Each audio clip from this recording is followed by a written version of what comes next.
할렐루야. 주님의 이름으로 여러분들을 환영합니다. 예배를 드리시는 그곳에서 하나님께서 기쁨 주시고 세임 주시고 또한 위로 주시는 복된 주일이 되실 수 있기를 축원합니다. 하나님 나라와 이 세상은 어디가 가장 다를까? 성경은 우리에게 이런 말씀을 전해줍니다. 요한계시록 21장 4절 말씀을 보시면요, 모든 눈물을 그 눈에서 닦아주시니 다시는 사망이 없고 애통하는 것이나 곡하는 것이나 아픈 것이 다시 있지 아니하리니 처음 것들이 다 지나갔음이러라. 아멘. 사람의 슬픔을 표현하는 말이 우리의 말 속에도 참 많이 있습니다. 망연자실한다, 절망한다, 낙담, 실망, 울적, 상심, 비참, 침울, 후회, 유감, 불행이다. 이런 등등의 참 사람의 슬픔을 표현하는 말이 우리말에는 굉장히 많습니다. 이런 것들이 무엇을 이야기해 주겠습니까? 그만큼 세상에는 슬픔이 많다는 것을 뜻하겠죠. 2010년 3월 26일 백령도 근처에서 천안함이 폭침됐습니다. 그래서 46명의 장병이 순국을 했어요. 순국한 천안함 46용사 중에는 고 안동엽 병장이 있습니다. 안동엽 병장, 그 할머니 되시는 원순이 집사님하고 함께 교회에 종종 와서 예배를 드리고 가던 신실한 청년이었습니다. 저는 천안함 폭침 뉴스를 들었을 때 굉장히 깜짝 놀랐어요. 그리고 희생자 이름 중에 안동엽 병장을 발견하고 눈물을 왈칵 쏟았던 기억이 납니다. 지금도 기억에 남는 건 아마 안동엽 병장의 시신을 수습한 다음인 것 같은데, 그 할머니 되시는 원순이 집사님께서 교회에 오셨을 때였어요. 교회에 집사님 오셨을 때 그 할머니 집사님께서 눈에 눈물을 하염없이 흘리시면서 예배당에 들어오셨습니다. 그리고 자리에 이렇게 앉으시던 자리에 앉아서 기도하시는데, 너무 막 슬픔에 겨워서 얼굴을 이렇게 감싸쥐고 눈물을 흘리면서 펑펑 눈물 흘리면서 기도하시는 모습이 아직도 잊혀지지가 않습니다. 사람이 너무 슬프면 손수건, 휴지 같은 거로 눈물, 콧물을 닦고 기도할 겨를도 없습니다. 너무 슬프면 막 얼굴을 감싸쥐고 머리를 쥐어 뜯으면서 슬픔의 괴로움에 울부짖으며 기도하고 눈물, 콧물 범벅이 될 수밖에 없는 게 그게 사람입니다. 세상은 이렇게 슬피 울고 가슴 찢어지는 괴로움을 겪을 일들이 세상에는 종종 있습니다. 그런데 천국은 어떤 곳이라고 했습니까? 하나님께서 슬피 우는 사람, 애통하는 사람의 눈에서 모든 눈물을 닦아주시는 곳이다 그랬어요. 그리고 다시는 그런 큰 슬픔이 우리에게 찾아오지 않습니다. 울 일이 없다고 했어요. 왜냐? 하나님의 위로 속에서 모든 슬픔이 다 지나가 버리기 때문에 그렇습니다. 성도 여러분, 오늘 혹시 많은 슬픔 중에 계신 분이 계시다면 하나님의 위로받으실 수 있기를 축복합니다. 그리고 천국을 사모하는 믿음의 백성들이 되시기를 바랍니다. 천국은 이처럼 하나님의 위로가 우리를 기다리는 곳이기 때문에 그래요. 슬픔 많은 세상을 살지만 하나님의 위로가 기다리는 천국을 늘 사모하며 사는 믿음의 백성들이 되시기를 바랍니다. 언젠가 우리를 사랑하시는 주님께서 우리의 모든 눈물을 눈에서 닦아주시는 그날이 우리를 기다리고 있습니다. 그러니 그날을 사모하며 천국을 사모하며 믿음의 길을 걷는 저와 여러분이 될 수 있기를 원합니다. 우리는 천국을 사모하며 믿음의 길을 걷는 사람입니다. 그래서 이 땅을 어떤 믿음을 가지고 살아야 하는가? 특별히 슬픔 많고 애통하는 세상 속에서 어떤 믿음을 가지고 성도가 살아야 되나? 오늘 주님께서 이렇게 말씀해 주셨습니다. 마태복음 5장 4절 다시 봅니다. 애통하는 자는 복이 있나니 그들이 위로를 받을 것이미요. 아멘. 애통하는 자는 복이 있고 특별히 하나님의 위로를 받는다 말씀하십니다. 우리에게는 모든 눈물을 닦아주시는 하나님의 위로가 기다리고 있습니다. 그러면 성도가 무엇을 애통하며 살아야 하나님의 위로를 받게 되겠습니까? 첫 번째로 성도가 회개의 눈물을 흘리며 애통할 때 하나님의 위로를 받게 되는 줄 믿습니다. 애통이다 이렇게 번역된 헬라어가 펜순테스라는 말입니다. 이 말은 애도한다, 추모한다, 깊은 슬픔을 가진다 이런 뜻을 가진 말입니다. 야고보서 4장 8절과 9절 말씀을 보시면요, 하나님을 가까이 하라. 그리하면 너희를 가까이 하시리라. 죄인들아 손을 깨끗이 하라. 두 마음을 품은 자들아 마음을 성결하게 하라. 슬퍼하며 애통하며 울지어다. 너희 웃음을 애통으로 너희 즐거움을 근심으로 바꿀지어다. 아멘. 야고보 사도는 성도들에게 슬퍼하고 애통하며 울어야 된다 이렇게 말씀하셨습니다. 그럼 도대체 무엇에 대해서 슬퍼하고 애통하고 울어야 하겠습니까? 하나님을 가까이 하지 못하고 죄인으로 살았던 우리의 죄에 대해서 슬퍼하고 애통하고 울어야 됩니다. 인간은 죄 때문에 심판받아 영영한 지옥불에 떨어질 수밖에 없는 존재예요. 그런데 지옥에 떨어질 존재이면서도 하나님 알지 못할 때는 심판이 기다리고 있다, 지옥불이 있다는 것을 알지 못하고 살았습니다. 그냥 사는 것이 아니라 죄 짓고 살면서 마냥 세상에 영원히 계속될 것처럼 이 세상에서 웃고 이 세상의 죄된 삶을 즐거워하며 살았습니다. 하지만 예수님을 영접한 다음에 우리가 깨닫게 됩니다. 아, 내가 큰 죄인이었구나. 마지막 심판이 있구나. 지옥이 있고 천국이 있구나 하는 것을 깨닫게 돼요. 그때 성도는요, 어떻게 살겠습니까? 예수님을 영접한 성도는요, 자신의 죄를 회개하며 그동안 죄 가운데 살며 세상을 즐겼던 웃음과 그리고 즐거움을 다 바꿔서 애통으로 바꾸고 근심으로 바꾸고 하나님 앞에 회개하며 기도하며 삽니다. 여러분, 그런 성도가 복된 인생이 됩니다. 야고보서 4장 10절을 보시면요, 주 앞에서 낮추라. 그리하면 주께서 너희를 높이시리라. 아멘. 우리가 하나님 앞에서 우리의 죄를 회개하며 바짝 낮춰야 됩니다. 그러면 하나님께서 우리를 높여주시고 우리가 이 땅을 사는 동안 주의 위로받는 복된 인생이 될 줄 믿습니다. 하나님 앞에서 우리의 죄 때문에 회개하고 애통할 수 있는 믿음의 성도가 될 수 있기를 주의 이름으로 축원을 드립니다. 두 번째로, 무엇을 애통하며 살아야 하나님의 위로를 받을 수 있겠습니까? 나라와 민족을 위하여 기도하며 애통할 때 하나님의 위로를 받게 되는 줄 믿습니다. 죄를 회개하며 눈물 흘리는 것은 성도에게 귀한 일입니다. 그러나 하나님의 은혜를 받은 성도는 나라와 민족을 위해서도 기도하며 또한 눈물을 흘릴 줄 아는 사람들입니다. 그런 성도를 하나님께서 또한 위로하여 주시는 줄 믿습니다. 구약에 예레미야 선지자가 있죠. 눈물의 선지자라는 별명이 붙어 있습니다. 그런데 예레미야 선지자의 사역을 보면 아무리 선지자가 외쳐 하나님의 말씀을 증거해도 아무도 하나님의 말씀을 귀담아 듣지 않았습니다. 오히려 말씀을 전하면 전할수록 예레미야 선지자는 이스라엘 백성들에게 미움받고 무시당하기가 일쑤였어요. 구약 시대의 선지자들의 사역을 보면 기적의 이야기가 굉장히 많습니다. 이사야 선지자 때는요, 하나님께서 히스기야 왕의 생명을 연장해 주셨습니다. 아수르 군대가 하룻밤 만에 하나님의 심판의 천사 앞에 싹 다 전멸당한 일도 있었어요. 엘리야 선지자, 엘리사 선지자 보면 어떻습니까? 어마어마한 기적을 하나님께서 그들의 사역 가운데 일으켜 주셨어요. 예레미야 선지자가 말씀을 전할 때 성도 사람들이 귀담아 듣지도 않습니다. 그때 하나님께서 하늘에서 불이라도 한번 내려주셨다면 얼마나 많은 사람들이 선지자의 말에 귀를 기울이고 예레미야 선지자의 사역이 수월했겠습니까? 그런데 하나님께서는 예레미야 선지자에게 기적을 주지 않으셨습니다. 예레미야서에는 그래서 기적의 얘기가 없어요. 대신에 뭐만 있느냐? 선지자가 고생한 얘기, 애통하고 눈물 흘리는 얘기, 참으로 많은 일들 때문에 억울한 일 당하는 일들, 그런 일들만 예레미야서에 그득합니다. 그러나 예레미야 선지자는요, 이런 어려움과 고난 중에서도 나라와 민족을 위해서 눈물을 흘리며 기도했습니다.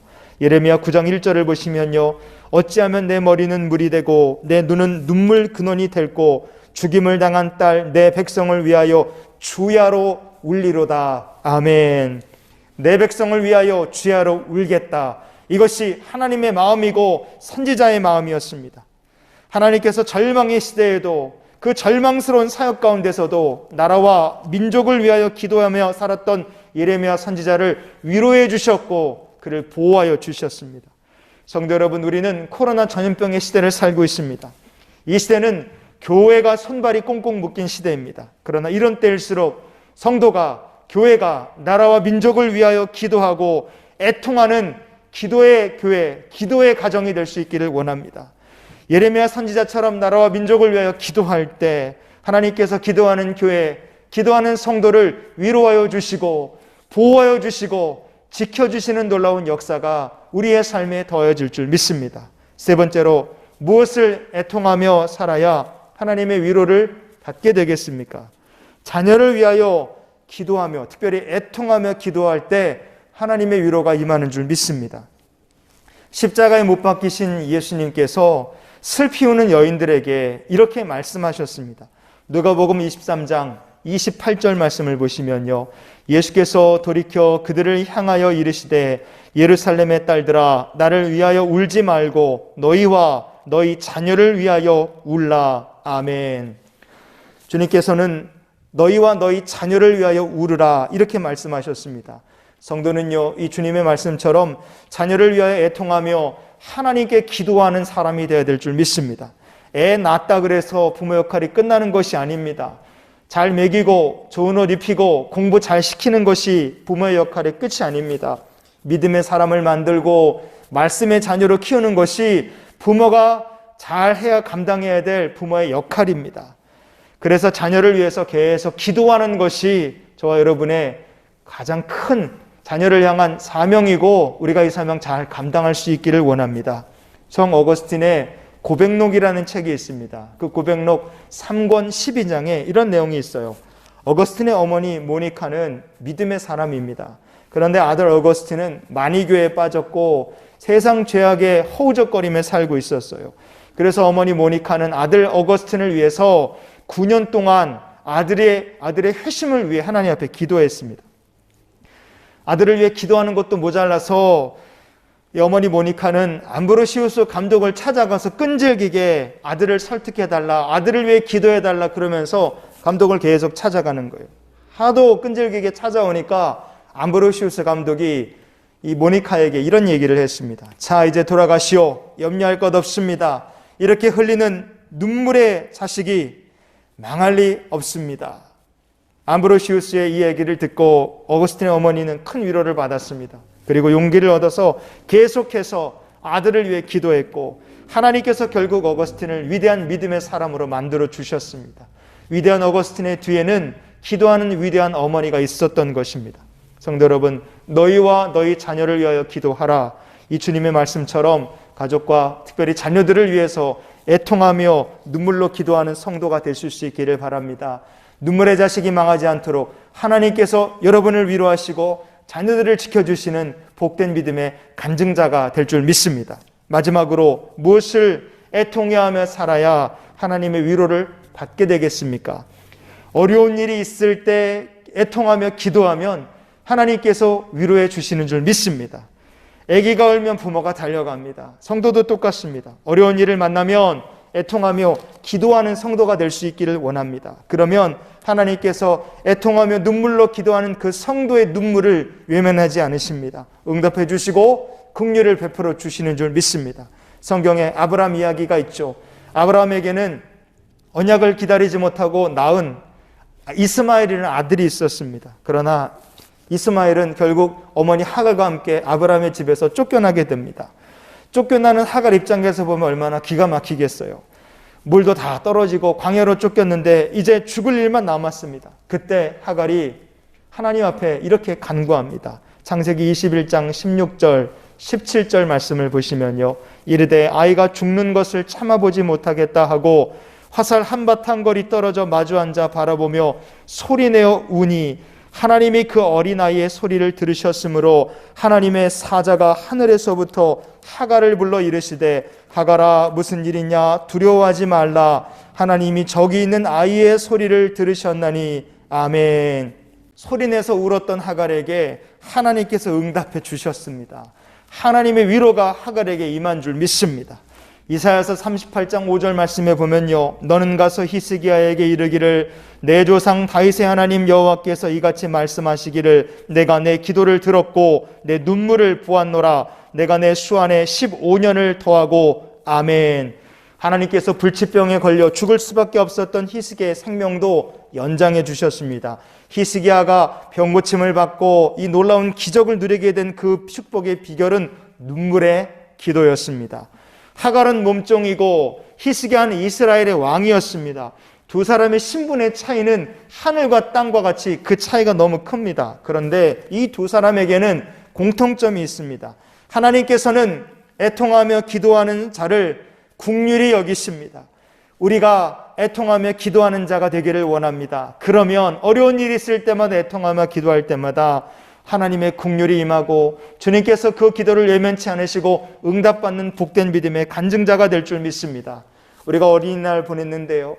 미국에서는 5월 6일 날 국가기도의 날을 선포했습니다. 국가기도의 날은요, 1775년 조지 워싱턴 때부터 시작됐습니다. 국가기도의 날을 선포하면 무슨 일이 벌어지느냐? 미국 내 수백만 명의 사람들이 나라에 닥친 위기를 극복하기 위해 금식을 하면서 하나님께 기도를 합니다. 1988년도 미국 레이건 대통령 때는요, 미국 의회에서 매년 5월 첫 번째 목요일을 국가 기도의 날로 정하자, 이렇게 법을 만들어서 통과시켰습니다. 그래서 1988년도부터 미국은 국가 기도의 날을 법으로 만들어서 지키고 있습니다. 여러분, 몸종이든 왕이든 똑같습니다. 세계에서 가장 강한 나라를 할지라도 인간이 사는 곳에는 어려움을 겪을 수밖에 없습니다. 때로는 우리가 어떻게 할 방법이 없는 어려움도 만나게 됩니다. 그때마다 우리가 해야 될 가장 지혜로운 일이 무엇이겠습니까? 애통하며 하나님께 부르짖어 기도하는 것인 줄 믿습니다. 그러면 하나님께서 위로해 주시고 긍휼 베풀어 주시고 하나님께서 붙잡아 일으켜 세워주실 줄 믿습니다. 여러분, 오늘 말씀을 우리가 이렇게 한번 정리해 봤으면 좋겠습니다. 우리는 참 슬픔 많은 세상을 살아갑니다. 그러나 성도는 세상 사람과는 다른 이유로 이 땅에서 애통하며 사는 사람이 되어야 될 줄 믿습니다. 마태복음 5장 4절 말씀 다시 보시면 애통하는 자는 복이 있나니 그들이 위로를 받을 것이며 아멘. 성도는 죄 때문에 애통하고 회개하며 하나님 앞에 기도하며 사는 사람이 되기를 원합니다. 성도는 나라와 민족을 위하여 애통하며 기도하는 사람이 되어야 될 줄 믿습니다. 성도라면 자녀를 위하여 애통하며 하나님께 기도하는 믿음의 부모가 되어야 될 줄 믿습니다. 그리고 성도는 어려움을 만날 때마다 애통하며 우리를 도우시는 전능하신 하나님 앞에 엎드리는 사람들이 되어야 될 줄 믿습니다. 이번 한 주간도 우리가 이런 이유로 하나님 앞에서 애통하는 자가 되어 죄 위로받고 주님 지켜주시는 복된 삶을 사는 저 여러분 다 될 수 있기를 주님의 이름으로 축원을 드립니다. 함께 기도하시겠습니다. 전능하신 아버지 하나님, 저희들이 이 땅을 사는 동안 애통하는 자가 될 수 있도록 인도해 주옵소서. 우리의 죄 때문에 회개하며 애통해야 하고 나라와 민족 위에 애통해야 하고 자녀를 위해 애통해야 하고 어려운 일 있을 때마다 애통하며 주님 앞에 기도함으로 주의 위로받는 거룩한 백성들이 다 되게 해 주시옵소서. 그리고 세상살이하는 동안 사업의 어려움, 직장생활의 어려움 가운데서도 주님께서 주의 복을 더해 주셔서 하나님의 위로받는 직장생활이 되고 경제생활이 되며 자녀들의 학교생활이 될 수 있도록 주여 복 위에 복을 더하여 주시옵소서. 예물을 구별하여 드린 성도들 주님 위로해 주시며 이 땅을 사는 동안 하나님께서 복의 복 더해 주시는 복된 믿음의 간증자들이 될 수 있도록 성령님 또한 역사해 주시옵소서. 이제는 우리를 사랑하신 우리 구주 예수 그리스도의 크신 은혜와 하나님 아버지의 크고 놀라우신 사랑과 성령님의 함께 동행하시며 내주 교통 역사 충만케 하시는 은혜가 애통하는 자가 되어 주의 위로받기를 원하며 믿음의 사람으로 살 것을 결단하며 나가는 이 귀한 성도들의 앞날 위에 주의 위로와 주의 돌보심이 지금부터 영원토록 함께 하시기를 축원하옵나이다. 아멘.